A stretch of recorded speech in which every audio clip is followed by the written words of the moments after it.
प्यारे साथियों, अस्सलाम वालेकुम वरहमतुल्लाहि वबरकातुह। अब तमाम साथियों को मेरा सलाम अर्ज है। प्यारे साथियों, आज की इस न्यू क्लास में हम जानने के लिए आ गए हैं कि आप लोगों की जो परीक्षाएं होने के लिए जा रही है, फोकानिया और क्या कहते हैं अरबिक के जो सवालात होंगे, क्वेश्चन होंगे, इस विषय में हम अरबिक को जानेंगे। यानी कि आपके अरबिक से जो जो क्वेश्चन आने की संभावनाएं हैं, उम्मीद है प्यारे साथियों, क्योंकि अरबिक सब्जेक्ट जो थोड़ा सा डिफिकल्ट सब्जेक्ट हो जाता है सभी बच्चों के लिए, ठीक है, कि कैसे कैसे सवाल पूछे जाते हैं।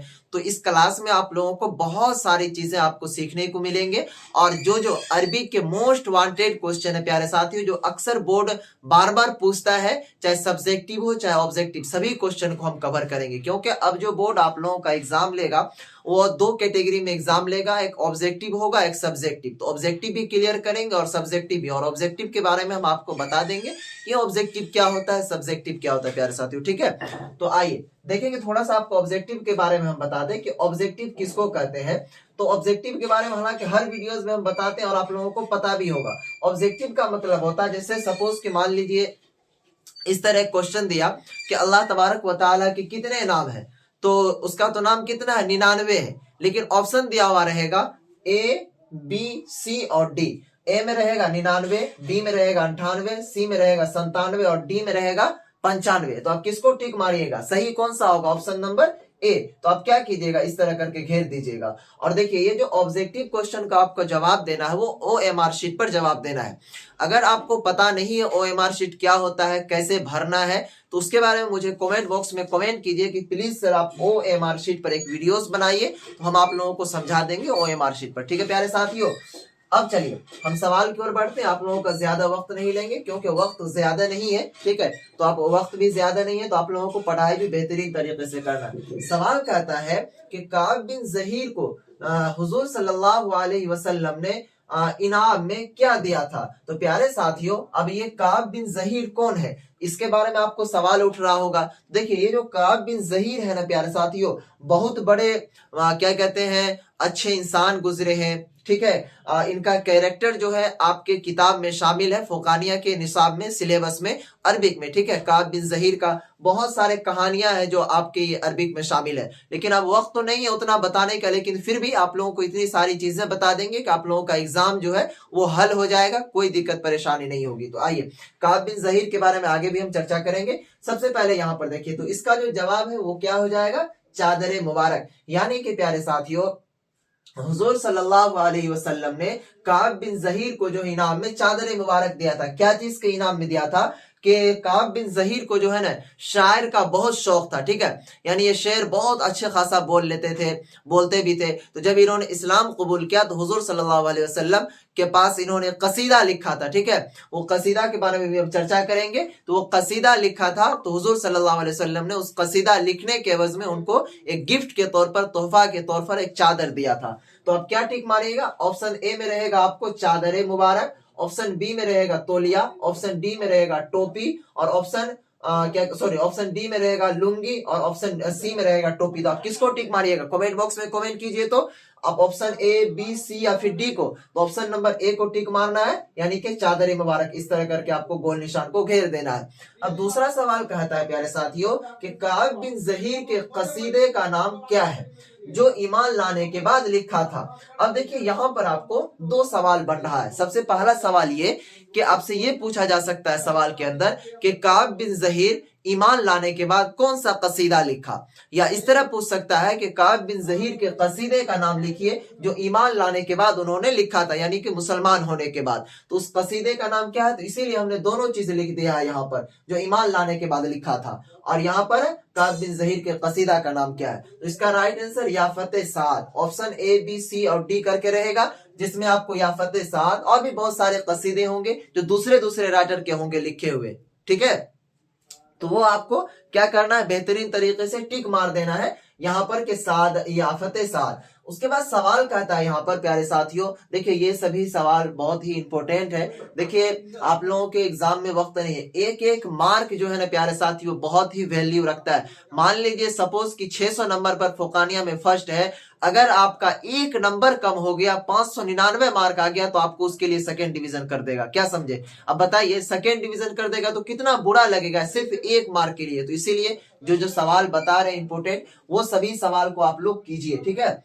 उसके बाद देखिए फिर सवाल कहता है कि बशार बिन बर्द की पैदाइश कहाँ हुई। अब देखिए ये बशार बिन बर्द जो है ये कौन है, तो देखिए ये भी एक राइटर है, मुसन्निफ है, बहुत बड़े क्या कहते हैं मुफक्कर इस्लाम ये लोग गुजरे हैं, पहले के जमाने के हैं ये लोग, ठीक है। तो इनका कैरेक्टर रोल शामिल है, ठीक है। तो जो जो चीजें थोड़ी थोड़ी बता रहे हैं ताकि आपके एग्जाम इससे हल हो जाए, ठीक है।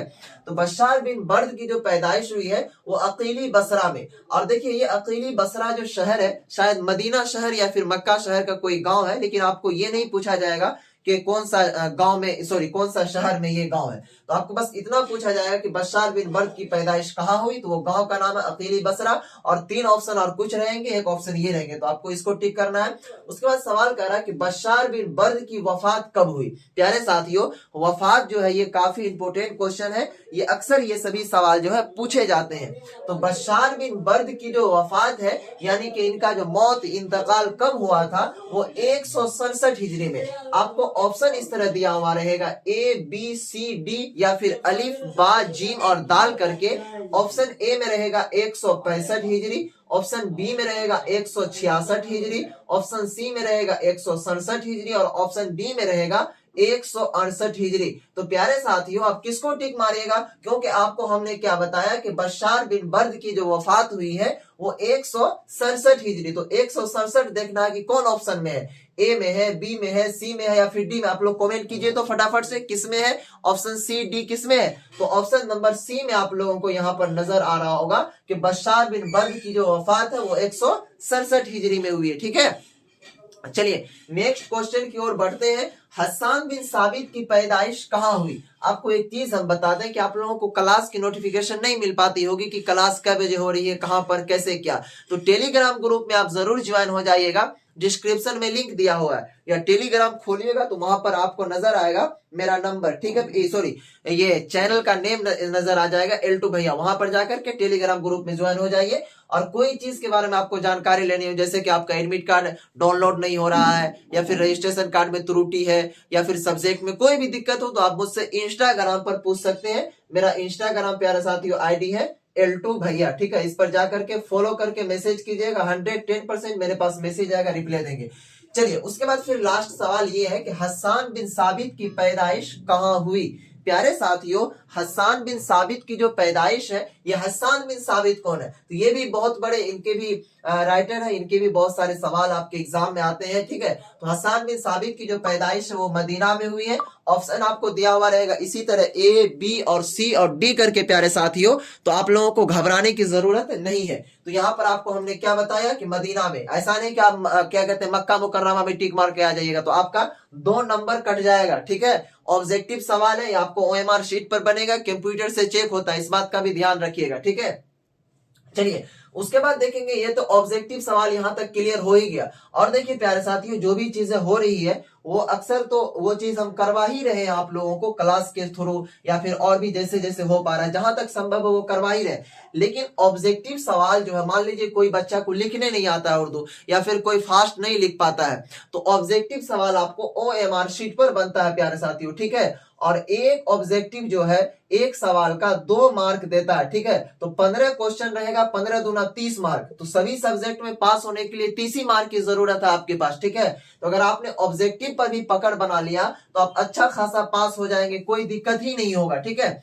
तो उसके लिए प्यारे साथियों इधर आप सब्जेक्टिव क्वेश्चन करवाते हैं। थोड़ा सा एक चीज आपको हम बता दें कि अब आपके एग्जाम में वक्त नहीं है, तो इसके लिए आप लोगों के एग्जाम के लिए प्यारे साथियों हमने तैयार किया है एक चीज जिसका नाम है एग्जाम मंथन, ठीक है। क्या नाम है प्यारे साथियों, एग्जाम मंथन। इस एग्जाम मंथन के अंदर आप लोगों को मोस्ट VVI क्वेश्चन, यानी कि जो जो क्वेश्चन पूछने की संभावना है, आज से नहीं, हालांकि हम 2016 से सभी बच्चों को तैयारी करवा रहे हैं। अगर आप उसकी रिव्यू देखना चाहते हैं कि इससे सवाल आते हैं या फिर फंसते हैं या नहीं, तो आप इंस्टाग्राम पर जाकर के देख सकते हैं पिछले ईयर के बच्चों का जो एग्जाम दिए वो, ठीक है। तो इसका जो प्राइस हम लोगों ने प्यारे साथियों रखा था एग्जाम मंथन का 399, लेकिन इसको हम लोगों ने डिस्काउंट करके 50% मात्र आपको 199 में दे रहे हैं, ठीक है, 199 में। अगर आप चाहते हैं लेने के लिए इस एग्जाम मंथन नोट्स को, और ये फर्स्ट डिवीजन की मैं गारंटी देता हूं, अगर आपने इसको लिया, जो बच्चे पिछले साल 2 दिन भी पहले लिए थे वो भी फर्स्ट आया है, हमारी गारंटी है ये। ठीक है प्यारे साथियों, तो ये जो आपको मिलेगा आपके व्हाट्सएप पर ही मिलेगा। इसको लेने के लिए आप लोगों को ये जो नंबर दिया हुआ यहाँ पर, ये देखिए 92, उसके बाद 633, उसके बाद 41 119, इस नंबर पर व्हाट्सएप पर मैसेज करना, और ये जो मिलेगा आपको व्हाट्सएप पर ही मिलेगा, 92 63 34 11 19। ठीक है, उतना तो आप बस क्या समझाएंगे, हर चीज तो समझा ही दिया। आपको व्हाट्सएप पर मिलेगा, 199 का पेमेंट करना होगा एग्जाम मंथन पीडीएफ के रूप में, जो कि आपको मोस्ट वीबीआई क्वेश्चन और जवाब, सवाल और जवाब दोनों रहेंगे उसमें। ठीक है, अब आइए थोड़ा सा हम सब्जेक्टिव क्वेश्चन की ओर बढ़ते हैं प्यारे साथियों। देखिए यहाँ पर जो सब्जेक्टिव क्वेश्चन है, और इस नंबर पर सिर्फ और सिर्फ नोट से रिलेटेड जानकारी मिलेगी, उसके अलावा और कोई जानकारी नहीं। ठीक है, अब सवाल यहाँ पर पूछना है कि काब बिन जहीर की हालात हाजरा बयान कीजिए। उसके बाद सवाल है, ये सभी सवाल आपको क्या कहते हैं 7 मार्क में पूछा जाएगा, ये सभी सवाल आपको 8 मार्क 5 सब्जेक्टिव क्वेश्चन है। ठीक है, तो काब बिन जहीर की हालात हाजरा बयान कीजिए, तो आप कैसे हालात हाजरा बयान करेंगे, आपको पता रहेगा तब ना। तो आप देखिए उतना हम लिखेंगे तो वक्त ज्यादा लग जाएगा, हम इसका जो है मुंह से बोल देते हैं, उसे भी आप लिख सकते हैं अपने कॉपी पर, या टेलीग्राम में इसका आंसर डाल देंगे तो वहां से भी आप लिख सकते हैं। देखिए काब बिन जहीर के बारे में अगर आपको कहेगा हालात हाजरा बयान करने के लिए, तो उसमें लिखना है कि अबू उकबा काब बिन जहीर बिन अबी सलमा का क्या कहते हैं शोरा में बड़ा मुमताज मकाम है। किसका? तो काब बिन जहीर। उसके बाद शायर अदब का जौक उन्हें विरासत में मिला, किसको? काब बिन जहीर को। ठीक है, शायर अदब का जो जौक था उसको किसमें मिला था? विरासत में। उसके बाद कह रहा है कि अपने भाई बहीर के साथ हुजूर सल्लल्लाहु अलैहि वसल्लम के पास जाने के लिए निकला। अपने भाई यानी कि काब बिन जहीर जो है अपने भाई के साथ, जो है इसके भाई का नाम था बहीर, हुजूर सल्लल्लाहु अलैहि वसल्लम के पास जाने के लिए उनके साथ में निकला, लेकिन वह पीछे रह गया और उसका भाई पहले हुजूर सल्लल्लाहु अलैहि वसल्लम की खिदमत में पहुंचकर ईमान ले आया। ठीक है, यानी कि काब बिन जहीर जो अपने भाई के साथ ईमान लाने के लिए हुजूर सल्लल्लाहु अलैहि वसल्लम के पास गया था, जा रहा था, रास्ते में था, लेकिन बहीर जो है इसका भाई वो पहुंच गया पहले और ईमान ले आया, और ये रास्ते में रह गया था। काब को उस बात पर गुस्सा आया और भाई को बाज रहने की तलकीन की, और हुजूर सल्लल्लाहु अलैहि वसल्लम की हुजूम में कुछ अशार कहे, जिस पर हुजूर सल्लल्लाहु अलैहि वसल्लम ने उसका खून मुबाह कर दिया। उसके भाई ने माफी की बहुत कोशिश की। ठीक है, आखिर में हजरत अबू बकर के तौसत से वो हुजूर सल्लल्लाहु अलैहि वसल्लम की खिदमत में पहुंचा और इस्लाम ले आया। कौन? तो काब बिन जहीर भी। उसके बाद मुसलमान हो जाने के बाद एक कसीदा लिखा जो याफते साद के नाम से मशहूर है। उसके बाद इसको इस तरह लिखना है कि हुजूर सल्लल्लाहु अलैहि वसल्लम ने माफ कर दिया और इनाम में अपनी चादरें मुबारक अता की। जो क्वेश्चन यहाँ पर आपको हम दिए हुए हैं। उसके बाद कह रहा है कि काब बिन जहीर जो है प्यारे साथियों आगोश शायरी में परवरिश पाई। उसके बाद इसको इस तरह लिखना है कि बचपन में शायर कहने लगे, अगर उसकी शायरी में गराबत, तराकीब में संजीदगी और मकोलात में खामी ना होती तो वह शायरी में अपने बाप के हम पल्ला होता। ठीक है, तो इतना चीज आपको इसके बारे में लिखना है। उसके बाद बशार बिन बर्द की हालात जिंदगी बयान कीजिए, उसमें आपको ये लिखना है, यहां देखेंगे कि बशार बिन बर्द अकीली बसरा में पैदा हुए, उसके बाद बनी अकील में परवरिश पाई। ये सभी चीजें आप लिखिए, हम जो बोल रहे हैं अपने जुबान से। ठीक है, उतना वक्त नहीं है कि आपको बोर्ड पर लिखेंगे तो 1 घंटा लग जाएगा, बोल रहे आप लिखिए। उसके बाद मजाफाते बसरा के देहातों में आता जाता था, इसलिए उसकी जुबान शिस्ता व फसी थी, यहां तक कि उलमाए क्या कहते हैं नहवास की शायरी को काबिले सनद शुमार करते थे। उसके बाद कह रहा है कि बशार अमरा की मदह करता और इनाम पाता, मगर उसकी फहाशी लोगों को पसंद न आई। उसके बाद खलीफा मेहदी की तंबीह पर कुछ दिनों बाज रहा, मगर फिर शुरू कर दिया। खलीफा ने कुछ तंबीह की, मगर उसने खलीफा की हुजू लिख डाली। उसके बाद प्यारे साथियों आगे लिखना है कि मेहदी के हुक्म से उसको इतने कोड़े मारे गए कि वह मर गया। उसका साले वफात 100 कितना है, यहाँ पर हमने क्या लिखा था 167 हिजरी है ना लिखा हुआ। उसके बाद बशार मादरे जाद अंधा था। उसके बाद उसके बावजूद अपनी शायरी में तशबीहात के इस्तेमाल करने में उसे वह कमाल हासिल था जो दूसरों को नसीब नहीं। उसके बाद बशार तिब्क़े मौलिदीन का सरगिरो। उसके बाद फहश मजाक और वक्त अंगेज तागज़ुल में इमाम था। उसके बाद तबक़े मौलिदीन में उसका वही मकाम था जो शोराए जाहिलीन में अमराउ अल कैस का था प्यारे साथियों। तो इस तरह आपको लिखना है। उसके बाद हस्सान बिन साबित के हालत हाजरा बयान कीजिए, तो उसमें लिखना है कि हस्सान बिन साबित की कुनियत अबू अल वलीद था। वह मदीना में पैदा हुए, अहद जाहिलियत में मदह सराई करते थे।